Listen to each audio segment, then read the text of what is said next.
I'm the last stereographer on earth, oops, right? You can believe it.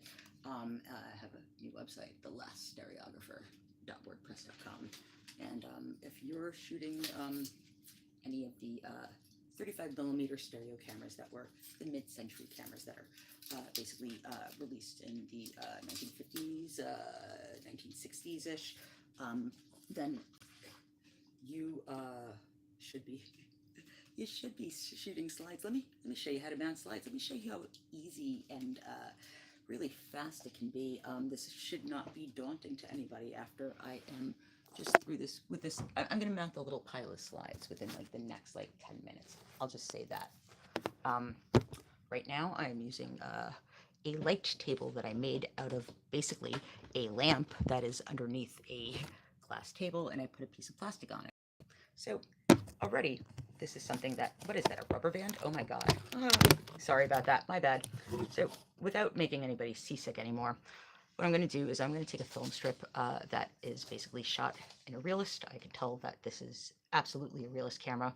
And I am going to make so this is a very curly piece of film, right? I'm just going to not deal with the curl right now. I'm going to cut my film strip right over here.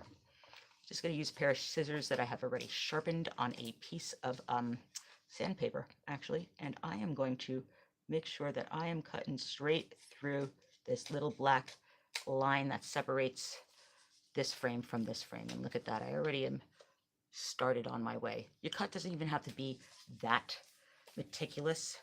It does have to not cut into the image. I am going to roll that back up later. Right now I'm just concerned about mounting as many slides as I can within a certain period of time. This is very curly. Look at the way it just like bunches up, right? I'm going to take a piece of tape and kind of hold it down for a second, just for myself. This is just me making a set of slides out of nowhere. Okay, here we go. I'm wearing a glove just to protect the film that I am touching with my hands. And I'm going to use one of the easier mounts that I could possibly think of, which is a self-stick mount. These are not my favorite mounts. I'm just using this for speed of time and illustrating how easy this process can actually be. So here I go. I'm going to cut a left and a right image out of this film strip. And since this is a really curly piece of film, I'm actually going to have to like really hold it still with my hand. And this is not necessarily exactly how you should be doing it. You don't want to ever cut into the image. I just got it right on the line. I have one chip right there. I'm going to find its second match. I'm going to find its matching pair. And in between, there will be another picture and another picture that I will kind of move down the line and mount as I go along. So I'm making sure that I am really square and really, oops, that's not what I want. Boom. Okay. That's not the best cut, but you know something? This is not necessarily a exacting perfect process when it comes to really hand mounting for hand viewing. This is a very nice line of separation that I'm going to get right there. Hold on, I need to balance myself. This is not exactly the process that you might be akin to. This might not be the process that you want to utilize. This is just the process that I'm using right now before going to work. And that's why this is a crash course. So when you get your chips kind of set up, I'm going to zoom in a little bit because there we go. Okay, so you can see them easier. So that's a nice little field of, what is that, hyacinth maybe?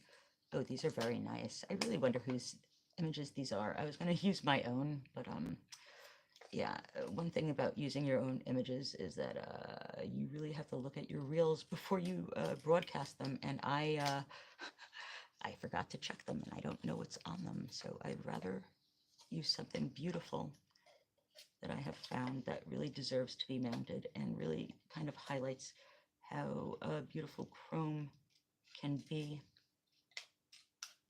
Okay, I'm going to leave that over there, and I'm going to put this one over here. And I'm basically going to mount these two florals, and I might as well mount that little, that nice little vegetation area as well. Hold on.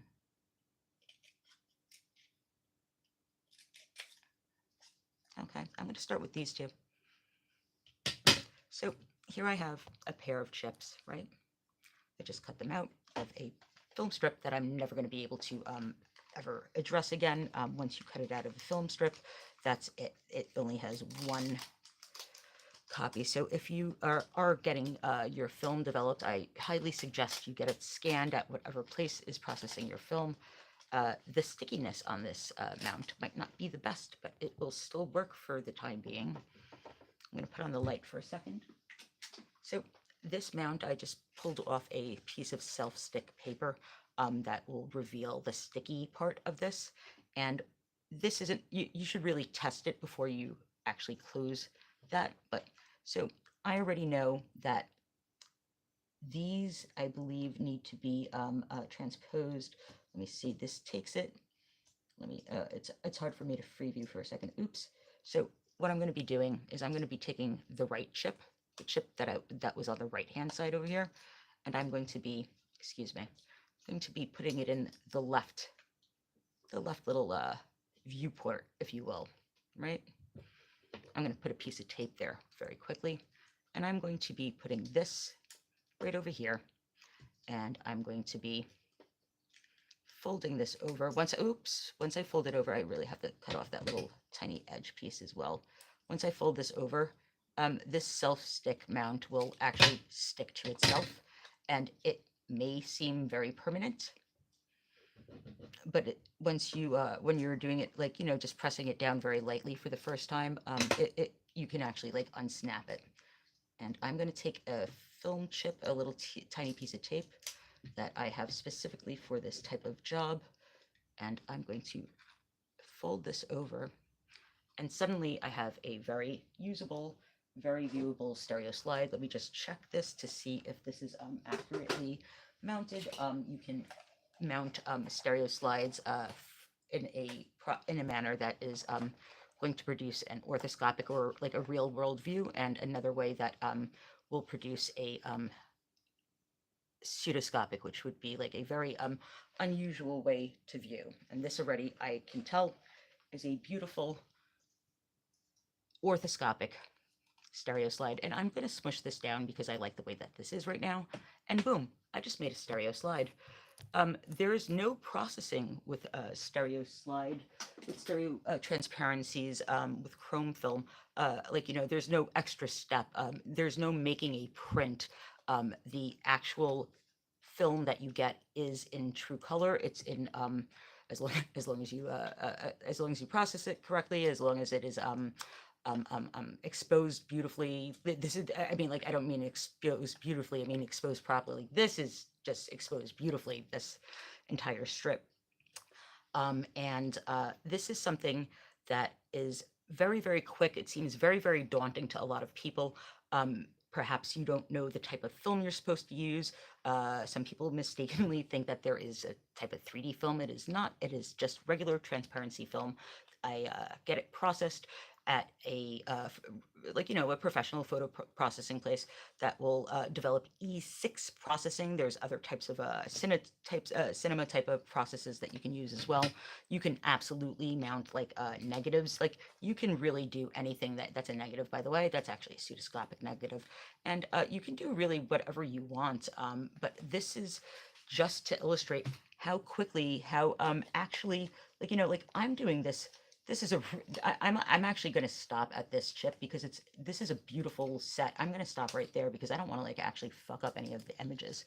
And I really like this roll. I'm going to just slice this off at the end right here. Oop. And so what I'm doing is I'm setting up my pairs as I'm going along. I have a right hand side, I have a left hand side, and when I mount them, I'm going to switch them. So here I am again, my mount. I'm going to put on the light. I'm going to mount two more. So I'm going to pull off this peel and stick part of this Realist Format 5 perf stereo mount. This side is the sticky side. I'm going to try to put the images as squarely as possible in these cutouts. And if you ever get, if you're very, very anal and you need to get nervous about it, and like, even if it is your first time and you don't want it to be like, you know, screwed up in any way, you could just take a piece of graph paper and just like tape it on the back of a mount, and you can have an alignment guide, and I'll tell you what that is later. I'm just saying there's so many ways about this. There's so many techniques and little hacks and tips and tricks that can help you along the way. And there is very much so an embedded, just like rules of stereography. Theory is a very big part of this, and you know, this is while this is the medium of photography that I'm actively utilizing right now, and I'm borrowing from the same rules that will apply for this would apply to any format of stereography that I would be trying to convey. And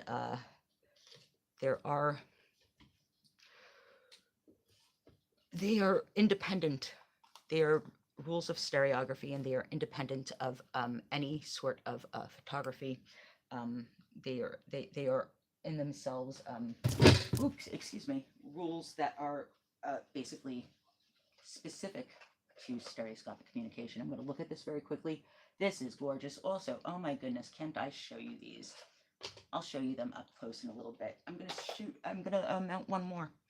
I'm going to mount one more, and I'm going to be done, and I'm going to show you how easy it is to make a little pile. That's exactly what I said I was going to do.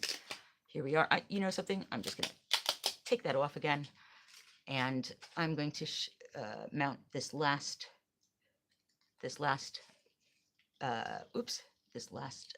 pair of images. Again, the way that I have this tape, I will show you how to get this tape. You can actually just like ship it yourself. That's how I do it a lot of times. I just like sit there and I cut out a bunch of little tiny pieces and make them handy to have. Oops, that one didn't actually go on the mount. Hold on. And this, I just want to show you, the way that I'm just like aligning this so easily and quickly is because this has a cutout. This has an indentation.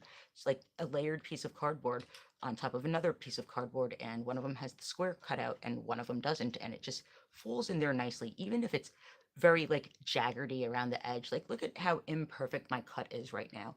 I'm just slapping these in, and I'm viewing in a handheld viewer. This is a very specific type of mounting that I'm doing. It's like I said, it's quick and dirty, and this couldn't be quicker or dirtier. And I'm slapping these images in because I'm going to be viewing them in just a very cheap little light catching viewer. And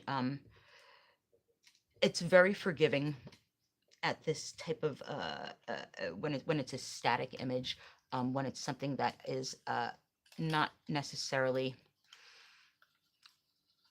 Okay, hold on. You're going to want to smush these closed, by the way. But when it's not necessarily for another method of viewing, which would be projection, let's say, there are different rules that apply to different situations, and they're all viewer dependent. Stereoscopic photography, all types of stereography, they are only communicated basically from the end user viewing them first. It doesn't matter what type of start you have, as long as the finish is something that somebody can perceive depth in. And let me check this again. This is gorgeous. Okay, so I now have, what was that? I don't think I've ever done a video this quickly. This is my set of slides that I'm having right now that I just mounted. And of course that just fell. My goodness. Let me see if I can do this. Beautiful. So these are, this is somebody's trip to Japan. It looks like this is gorgeous. This is basically how easy that was. I don't even know what time it is. It's only 15 minutes. It's probably before 7:20. I should start getting up. So I have a small little set of slides that I just mounted from a very, you know, what can be a very intimidating and daunting camera, or types of family of cameras. 35 millimeter stereo cameras basically were the only camera that you could buy in the 50s in the United States, and they all made kind of like standardized but proprietary to the brand, but it's just standardized across the board. Realist format accessories, slide mounts, ways of viewing it, like, you know, handheld viewers. There's a whole line of handheld viewers. There are whole lines of just like film cutters, all these different things that you can use to make your stereo photos. And there are so many just leftovers. Like, there's dead stock everywhere. These are things that are affordable. These are things that, like, you know, are available on eBay, are available like basically in photo stores, I'm assuming. Like I don't know if stereo photography has caught on 100% in the analog craze, the renaissance of the renaissance of film cameras that has been like kind of just taking over everywhere. But this is something that is one of the most impactful and immersive formats, and I can't illustrate that to you right now in this fashion, but I was able to illustrate to you how quick and easy it is to make. You know, I just made 3 stereo slides. When's the last time that you made like 3 photographic prints of the negatives from your work? This is a wonderful format. It is chrome film is gorgeous if you know how to use it, if you know how to shoot it, if you know how to process it, if you know when you hand off your roll of film that you tell the processor, you write it on the envelope, do not cut, because what you're going to be doing is taking the film strip, and as you saw, I cut it myself and I mounted my own slides, and it didn't take any effort at all. Stereographers, like, you know, we might be like masochists and like carry around like these absolutely gargantuan monster cameras, and like, you know, like maybe we're flexing hard, but like, no, not really. We're doing this because this is a format that deserves its survival. Even to this day, I know people in VR that are just blown away by, like, you know, this analog type of VR, and it's like, nope, nope, nope, nope, nope. What each and every format does is really it carries a different impact. It carries something personal for you, whatever it is. But I just want to make sure that everybody knows that, like, you know, boom, I just did that in like, you know, 15 minutes. And that was from like having to do it like, you know, from a bird's eye view, very unnatural way of doing it. So I'm going to pick this up again later. But I hope everybody will try their stereo cameras with chrome film.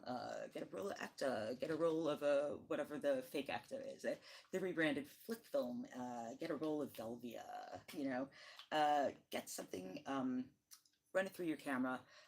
If you are too scared of cutting your slides out and mounting them yourself, let us do it for you. That's what we do.